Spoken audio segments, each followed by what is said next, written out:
Ya, banyak yang menganggap ujian itu hanya kesulitan. Padahal orang yang selamat ujian sulit itu lebih banyak dibanding dengan orang yang selamat karena ujian kelapangan. Kemudahan, ujian, sehat, melimpahnya rezeki, urusan menjadi selesai, itu juga bagian dari ujian yang bahkan harus lebih bergantung. Karena cobaan dalam kelapangan lebih mudah menjadi ujub dan takabur, menjadi sombong.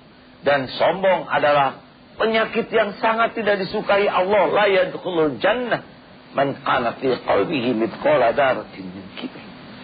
Oleh karena itu, kalau kita ditimpa masalah, bersandar kepada Allah, ditolong menyelesaikan masalah, harus lebih bersandar lagi. Karena kadang-kadang nanti kita jadi lupa merasa kita yang menyelesaikan masalah. Pujian, kita kadang merasa ketika dipuji, yang layak dipuji kita. Padahal kita dipuji karena orang lain tidak tahu kekurangan dan kejelekan kita. Dilapangkan rezeki, kadang keinginan jadi meningkat. Padahal setiap kali kita ingin sesuatu, mencuri pikiran, mencuri hati, tidak jarang mencuri sholat kita. Pada waktu tidak punya uang, boleh jadi keinginan sedikit. Tapi ketika banyak uang, keinginan makin banyak. Padahal kita tahu sendiri, makin banyak barang, makin banyak yang kita miliki, makin banyak urusan. Pangkat, sebelum punya jabatan, kita susah merendahkan orang lain. Tetapi ketika sudah punya pangkat, jabatan, kedudukan dengan banyak anak buah, merasa diri lebih, nyuruh gampang, tingkat kesombongan, tingkat kemarahan, tingkat kezaliman meningkat. Itu harus lebih berlindung. Sebelum lulus kuliah, belum punya gelar, kita masih melihat orang yang bergelar lebih tinggi. Sesudah punya gelar, bisa melihat orang yang tidak punya gelar lebih bodoh. Itu juga menjadi peluang sombong. Maka kalau kita sering bersabar di dalam kesulitan, kita pun harus lebih banyak bersabar di dalam kelapangan. Inilah hal yang penting. Baik, ada lagi yang akan bertanya? Ya, silakan. Abang dirasakan kalau kita bersandar pada Allah tuh batin tuh tenang sekali. Lebih tenang. Sudah dirasakan. Apa yang pengalaman yang pernah dinikmati bersandar kepada Allah yang menenteramkan? Dalam mengalami kesulitan dan menghadapi anak kita selalu bersandar pada Allah, kita menikmati apa yang terjadi dalam kesulitan itu. Ya, tepat. Ini sebuah pengalaman yang penuh berkah. Seorang ibu kalau mengandalkan dirinya mengurus anak, repot. Kita tidak bisa menjaga anak setiap waktu.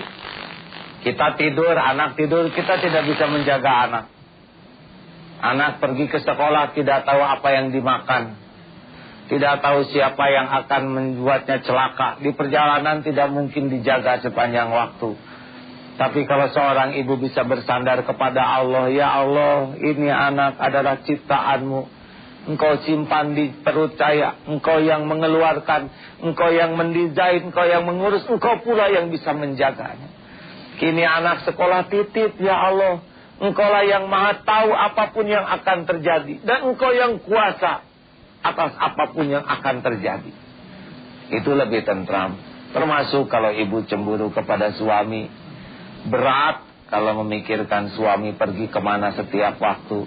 Capek, kerja kita tidak akan terpenuhi.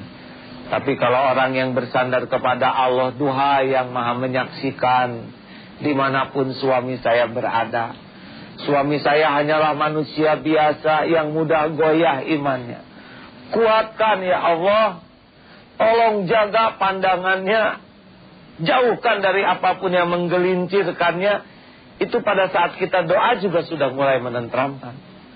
Dibanding dengan orang yang tidak pernah bersandar kepada Allah. Curiga, dan ini melelahkan sekali. Dalam hal apa saja. Naik pesawat terbang, bagi orang yang bersandar kepada pilot takut jatuh, bersandar kepada pesawat takut. Jadi kita tidak menikmati. Tapi diri ini milik Allah. Lihat pesawat jangan yang rusak, lihat pilotnya yang baik. Berangkat, fatawakkal 'ala Allah. Ya Allah, diri ini milikmu. Engkau yang menggenggam saat ajal tiba. Hamba niat pergi karena engkau, semoga di jalan yang engkau ridhoi. Hamba titipkan perjalanan ini kepadamu. Bismillah tawakkalna 'ala Allah. La haula wala quwwata illa billah. Mau jatuh, mau mati, suka-suka yang menciptakan kita. Yang penting niat baik, amal baik. Mau makan, atau kemarin musim SARS, kalau kita tidak pakai iman, kita tidak bisa stres. Tiap mau makan takut, datang tamu takut. Kapan kita menikmati bahagia? Duhai pencipta setiap makhluk, termasuk pencipta virus SARS, Engkaulah yang menciptakan segalanya, Engkau yang menentukan segala kejadian. Ma'asaba min musibatin illa biiznillah. Tidak bisa menimpa suatu musibah kecuali dengan izinmu.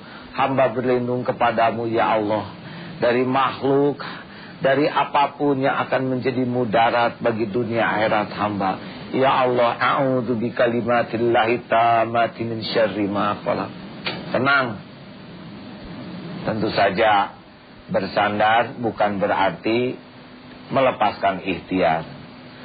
Tubuh sempurnakan ikhtiar di jalan yang disukai Allah. Hati sempurnakan tawakal kepada yang menguasai segala-galanya. Badan pergi ke dokter yang ahli, yang mengerti. Hati yakin Allah yang menyembuhkan. Siap untuk melahirkan dengan baik ke bidan yang mengerti ilmunya. Hati serahkan kepada Allah yang menciptakan dan mengeluarkan setiap makhluk. Begitupun mau dagang. Dagang yang bagus, aturan yang baik, layout yang tepat, semua diatur. Sesudah itu serahkan kepada Allah yang mengatur rezeki. Fa idza azamta fatawakkal 'alallah.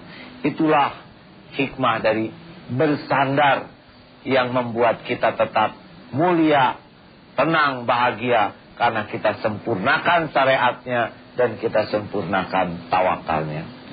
Tubuh sempurnakan ikhtiar di jalan yang diridhoi Allah.